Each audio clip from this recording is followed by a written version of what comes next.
رمضان میں بات چیت تھوڑی قرآن پڑھو قرآن پڑھو قرآن پڑھو. میرے نبی رمضان میں سارے وظیفے چھوڑ دیتے تھے, صرف قرآن پڑھتے تھے. سب وظیفے چھوڑ دیتے, صرف قرآن پڑھتے تھے. صبح سے شام قرآن پڑھتے تھے. اخبار دیکھنا چھوڑ دو, ٹی وی دیکھنا چھوڑ دو, بس صرف قرآن پڑھو قرآن پڑھو قرآن پڑھو. کہ سارا آسمانی علم رمضان میں آیا ہے. یکم رمضان ابراہیم علیہ السلام پہ کتاب آئی, چھوٹی کتابیں. 2 رمضان موسیٰ علیہ السلام پہ تورات آئی. 6 رمضان داؤد علیہ السلام پہ زبور آئی. 18 رمضان عیسیٰ علیہ السلام پہ تورات آئی. 21 رمضان یا 24 رمضان میرے نبی کے اوپر اللہ تعالیٰ نے قرآن کو اتارا.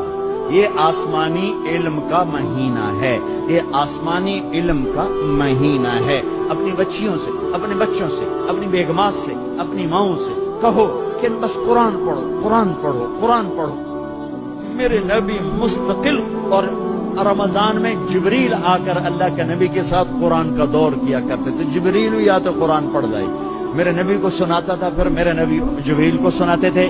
یہ دونوں جس رمضان کے بعد آپ دنیا سے گئے, اس رمضان میں جبریل نے 2 دفعہ دور کیا, 2 دفعہ قرآن سنایا اور سنا, سنایا اور سنا. 2 دفعہ میرے نبی نے سنایا, 2 دفعہ جبریل نے سنایا. تو یہ رمضان قرآن کا مہینہ ہے. وہ قرآن پڑھیں گے اور تھوڑا سا ترجمہ پڑھ